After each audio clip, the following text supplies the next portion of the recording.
You already know we gotta talk about this, man. Hey y'all, it's your boy Cozy Movies, man, aka Cozy Cinema. Just got out of the theater of Mission Impossible: The Final Reckoning. I'm gonna give you my reaction and thoughts to it, so let's get right to it. I'm gonna keep it back with y'all, man. You know what I'm saying? I don't know, Cozy keep it back with y'all. I enjoy this movie, I really do. It's a good movie, but I did not get that satisfying or captivating conclusion that I thought I would get walking out of this movie, though. You know what I'm saying? As far as like being the last Mission Impossible movie in the franchise, possibly. You know what I'm saying? You know what I'm saying? Long time cruise, you never know. But if the way they're going, I just feel like it could have been more epic, or we're not more epic. And like I said, be more satisfying to the conclusion of the whole franchise. But overall, though, man, like I enjoy this movie. It's definitely dope as far as action goes. I like how they also tie in all the some of the previous MI films, especially MI3. That's like my second franchise, my favorite one, second favorite, behind Fallout. But yeah, man, like I said, that's how I felt about this movie when I went in and went out. Also, kind of felt a little predictable sometimes too as well.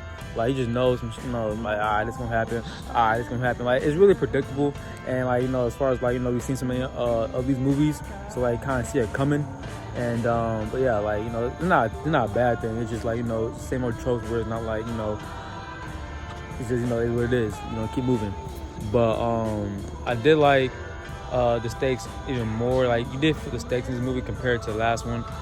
As far as like it's coming to the end of the world and shit, and it's all coming down to Ethan Hunt to save us. So that's really cool to see the journey of how that plays out and how that goes. So I definitely give that to them for sure. Appreciate that. And I would say too, the runtime, I ain't gonna lie, that kind of I won't say like diminishes like my grade, but I definitely would say it would have benefited the movie more if it was cut shorter. I don't think the way the movie went didn't need to be 2 hours and 50 minutes.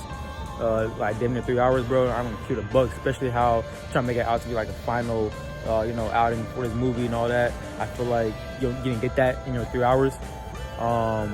Sometimes you get like a little bit of drag, especially in this one scene with involving the submarine, bro. I ain't gonna lie, that was a huge drag in the film, but I still enjoyed it. But I feel like they could have cut that a little shorter.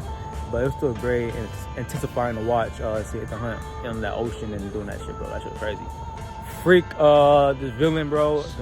I keep getting to do it. Isai Morales, played as Gabriel. Trash. I ain't gonna lie to you, bro. You were trash in the last one. I ain't like you in the last one. I don't like you in this one.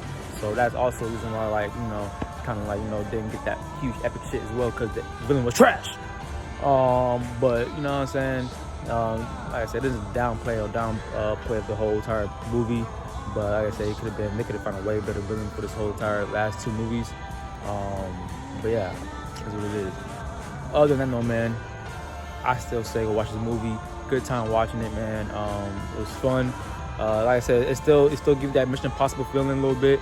As far as like the action and all that espionage shit goes, and like I said, I like how it ties in some of these movies from the past, and making it satisfying and making it work with the plot to watch and be intrigued in, and a cool developing story. But overall though, man, I thought it was still cool. There's has some flaws to it, but it's not perfect, but it's still good. It's still worth to watch. Take a ticket to the theaters and watch it, bro. So I recommend it. But that's what I think about. Other than that, no, man, it's your boy Cozy Movies, man, aka Cozy Cinema. Y'all stay cozy at the movies, stay cozy watching movies, and stay tuned in for the next video, man. And we out. Peace.